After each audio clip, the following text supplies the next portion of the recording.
And we know, at least in this region, the question that gets asked, why the hell are no Orioles being extended? And you made off air just talking, it's understandable why fans are upset because you're seeing it happen around the league. It's absolutely understandable. And now I will say that there's a lot of people that are talking about this, what Richard is saying right here. Sad that Gunnar, Adley, or Holliday have not been considered. If I'm not mistaken, 2 out of those 3 guys are Boras clients. And Scott Boras, when we were in winter meetings, did say that Mike Elias and Rubenstein made an aggressive offer for Gunnar.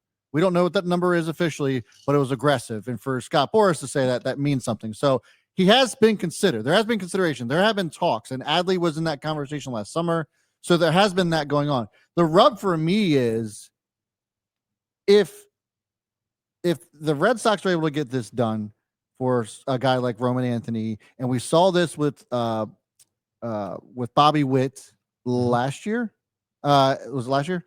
2 years, 2 years ago. Yeah. So anyway, we saw these with some of these young rising stars. So my thing is it an issue with actually coming to the table and trying to negotiate, or is it just? I mean, for me, it doesn't feel like an accident that none of these guys on the Baltimore core has been signed to anything, or we haven't heard any noise at all, Boras client or not. Yeah, and look, I think that it's a fair discussion, and this is why fans get nervous in Baltimore, because you feel like you've been burned in the past. And we were promised that money would be spent, and it seems to be kind of like it's spent in some weird places. The O'Neill deal, for example, comes to mind. Yeah, and that is a part of the nature of you have to sign guys. You got to allocate money in certain places. Now, when it comes to extensions, and this is why this offseason is going to be fascinating for so many different reasons, because this last year was the first year of the new ownership being in there. Like, keep that in mind. The ownership acquired the team right before the start of the 2024 season. And so you're trying to adjust. You're trying to make that, those questions. And the Orioles still made aggressive moves. Like, they made a move like the Red Sox got for Garrett Crochet, but the difference is that the Red Sox then got Crochet and extended him. Corbin came to Baltimore, did his thing, but didn't stay here. Now, obviously, he got hurt, and that's the end of it. But it's because players have left Baltimore, I think, in the past. Manny Machado is the recent one that comes to mind, where the team was going into a rebuild at the time. That was right before this current front office came in. Orioles were out of their window of winning in that opportunity, so you started over. Manny got traded for a box of Cracker Jacks too. So. Well, and that's the part I think where fans are getting worried about. Yeah, is, well, we have these young players. Are they just going to leave soon?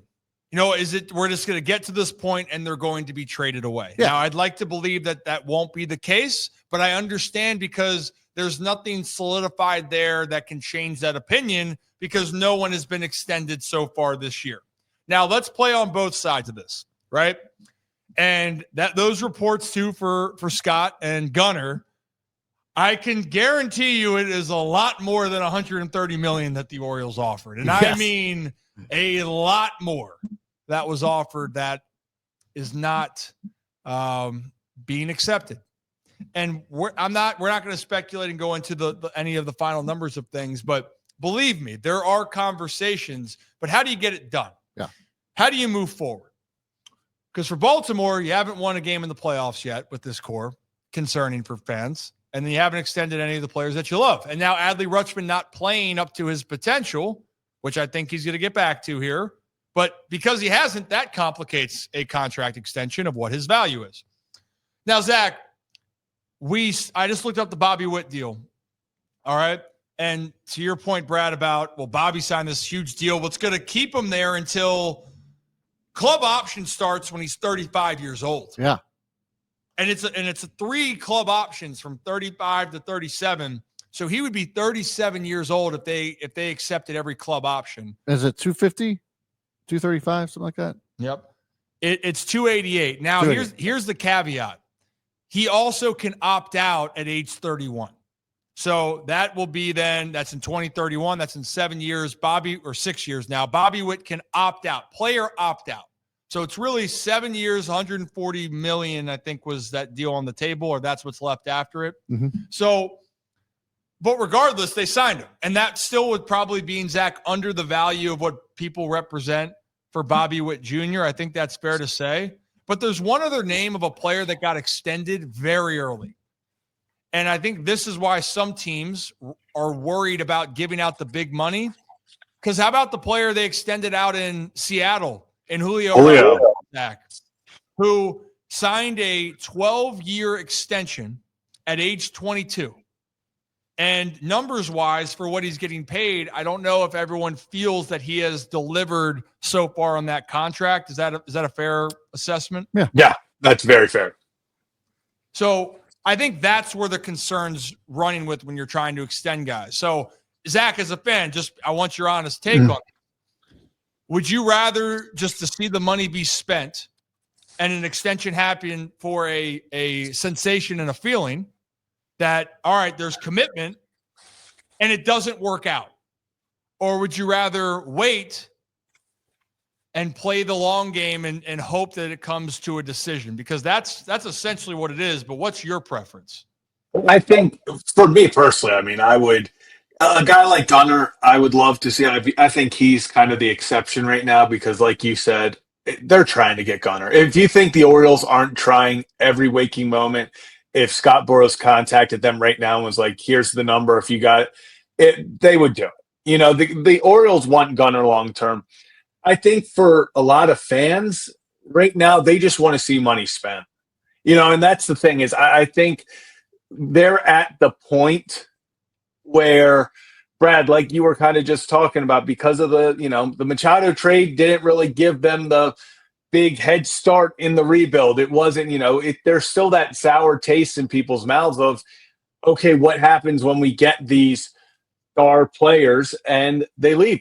And the guy that, I think maybe right now should be top of the line for extensions, it's got to be Trevor Rogers right now. 1 year left on his deal. We talk about, younger guys. Yeah, that's great. If you want to help the Orioles win, it's got to be guys maybe right now closer, like the Trevor Rogers out there, closer to the end of their deal than maybe I've seen some people like, oh, get Basayo right now, sign Jackson right now. There's going to be different guys that you need to allocate that money to than just saying, okay, like you kind of said, on a win, let's give Jackson $200 million and hope it works out. Let's give Kobe $200 million and hope it works out. I think right now, especially for the Orioles in their position, it's got to be to guys that can help, one, extend guys that are coming up on deals, and then two, allocate that money to build on this team, and maybe you wait another year or so and see if that price for Gunnar, you can come to an agreement. And I think that would be the big name.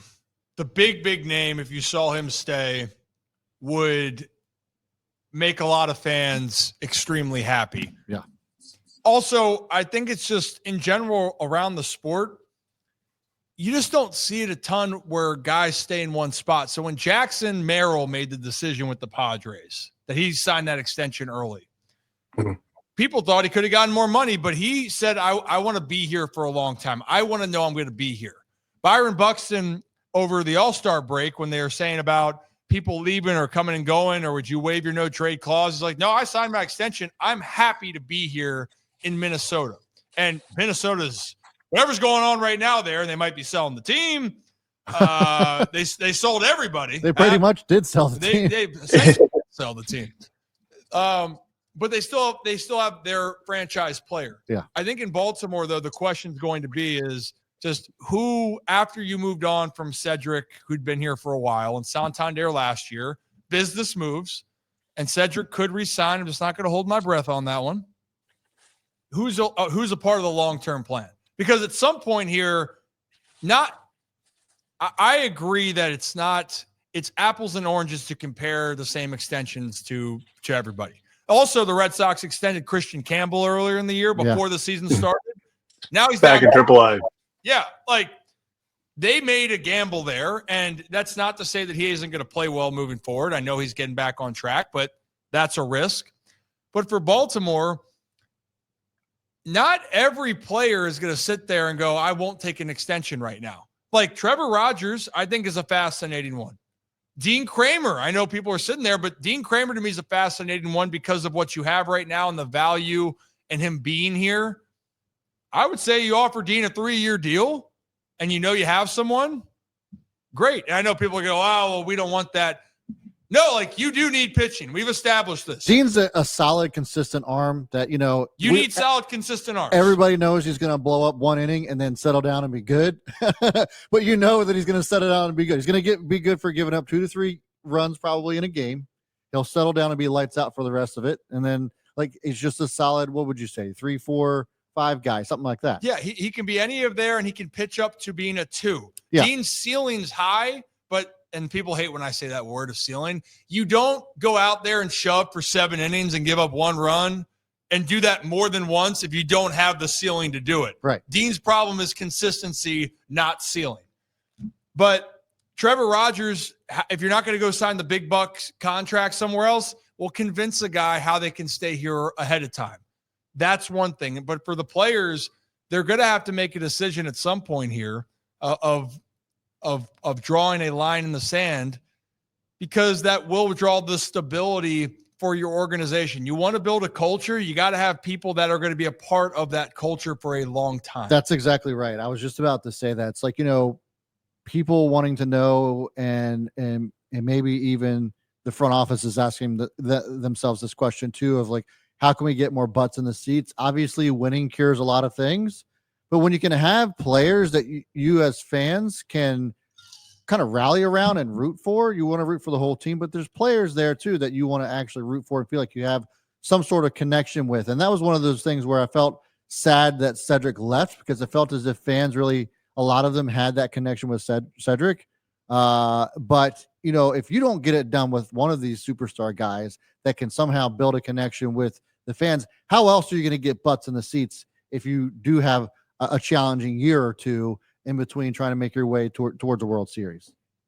There's a connection with every team. You need to feel connected. And this is probably my biggest issue. If teams are saying in markets where they don't have the money and they can't spend or whatever it could be, and they're saying, well, got to create salary caps. A salary cap's only going to work if you have a salary floor for players to actually get paid by these organizations. And then you got to get rid of the system. The reason why I think we don't see a lot more extensions around baseball from the smaller markets, well, one, you got to see what you're working with and what you're willing to do. And some people are going to argue, well, billionaires, you should be able to spend money left and right.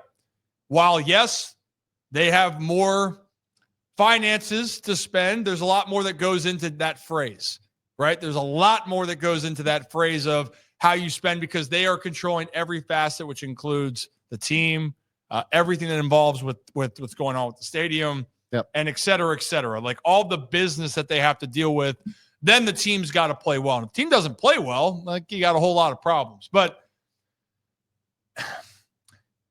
the arbitration stuff is where players and agents get caught up on, Zach. I really think that if they could extend guys early, and this wasn't such a, we're going to continue to battle back and forth for your value, I think that we would see more extensions. But why? They go, well, here's this championship window, right?